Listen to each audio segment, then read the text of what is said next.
Good morning. It's time to get up. Arise.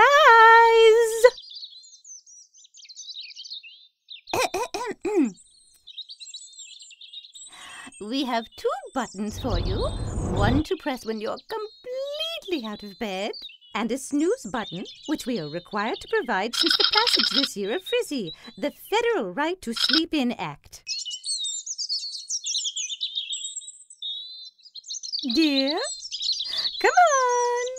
Upsy daisy. Feet out of bed. Come on. All right, then. How about starting with 1 foot? A toe. Come. Sleepy time is over.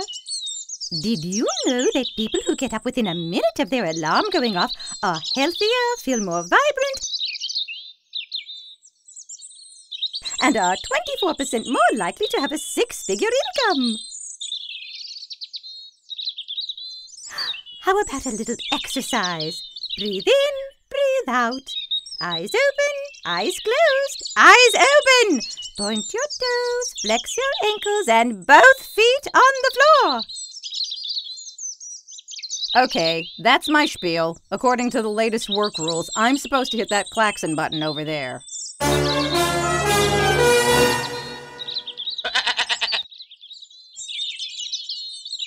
But I believe in giving people a second chance, and in providing a personal touch, 2 things that are sorely lacking in today's world.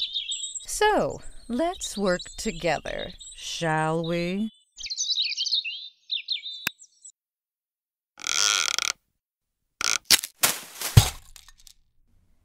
What? You didn't think you were getting real birds in a smartphone app, did you? You may not know this, but I've had some pretty illustrious clients in my time. I was the personal wake-up fairy for Scipio.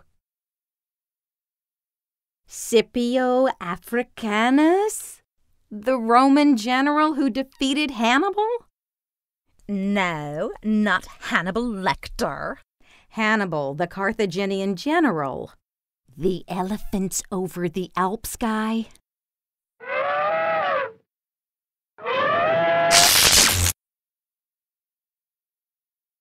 Hannibal was one determined son of a bitch. He kicked Roman ass 3 times in a row on Italian soil, wiping out the better part of the entire Roman army.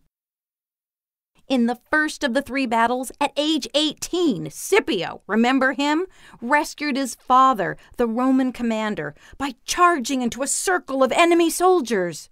After surviving the 3rd battle, he made the remaining officers swear at sword point, a loyalty oath to Rome, keeping their soldiers from fleeing Italy.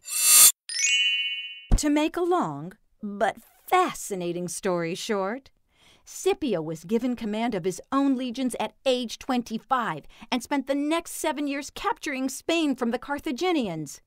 Then, in one of the boldest moves in military history, while Hannibal was still raising hell in Italy, Scipio took an army over to North Africa and threatened Carthage. Hannibal was recalled to Carthage to defend it. It was a close fight, but Scipio rallied his outnumbered forces to win the battle, and he gave the defeated enemy fair terms. Unlike in the next war, in which the Romans were total pricks and razed Carthage. But Scipio was dead by then. He never would have done anything like that.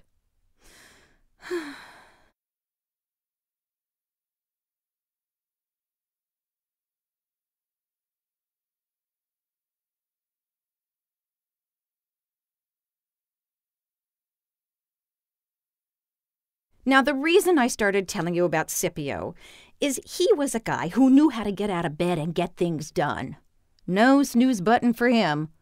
All I had to say was, "Salve, Scipio, o Maximus Imperatorum, Surge!" For you non-Latin speakers, that's "Hail Scipio, O greatest of generals, arise." And he was out of bed like a rocket.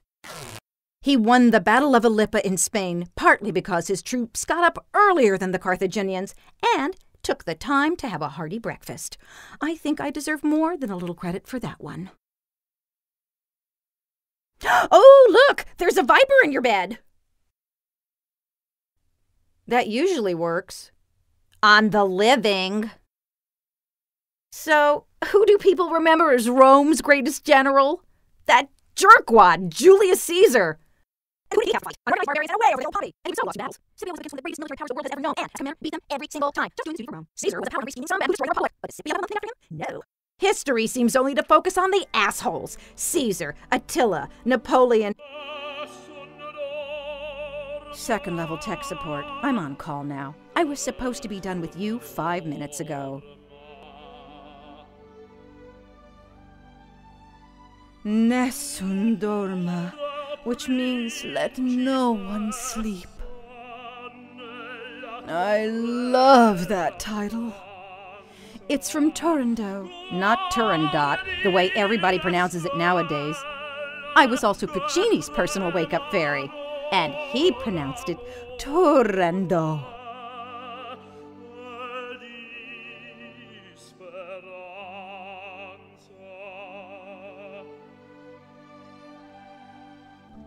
Alas, he died before he was able to complete the opera.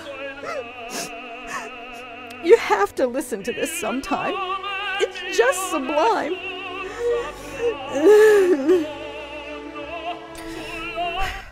Yeah. What kind of stupid-ass second-level question is that? I don't know. Try your house is on fire. Use your imagination. No, house. Why would you use a burning mouse to get someone out of bed? Well, now that would only work if the little rodent were a family pet, right? Think, for Christ's sakes. You guys couldn't count your balls and get the same answer twice.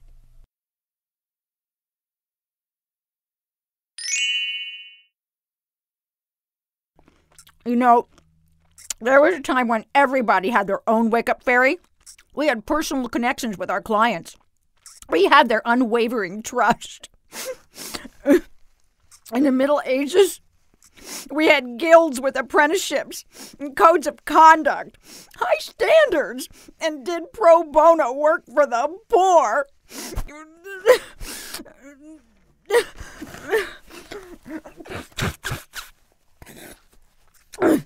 Along came the mid-20th century and we started getting sued by lazy bastards who just wouldn't wake up and tried to blame us when they'd lost their jobs. So we had to buy malpractice insurance, which, for fairies, isn't all that easy to get, as you might imagine. When the price of that went sky high, we had no choice but to work for Wake Up Fairies, a family company.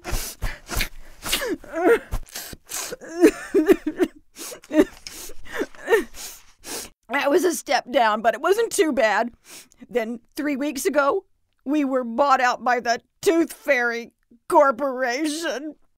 Of course, there is no Tooth Fairy. The place is run by, well, for legal reasons, I can't tell you his full name, but his nickname is Machete.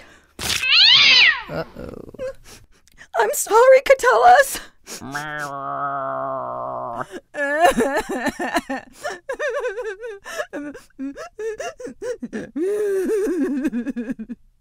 Where was I? Machete. He laid off 98% of us with 2 freaking weeks of severance. So now, most people have first-level service reps, not real fairies, getting trained on customer time. Or you can get an experienced fairy, but it's in a smartphone. Not quite the same as in person, The only people who can afford real fairies and live birds are investment bankers and CEOs. That's right, class. The same greedy swarm of smug, short-sighted frat boys who flushed the economy down the crapper! Son of a bitch!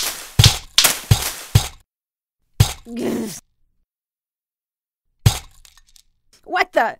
Oh, great. Now the animators are f***ing with me. Okay, so, to sum it all up, life in the 21st century blows! You might as well stay in bed because there's nothing worth getting up for!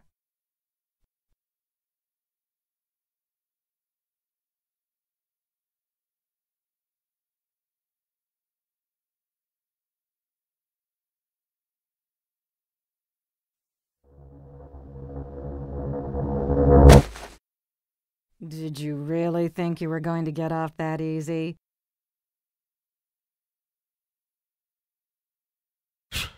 Try sleeping through this little number!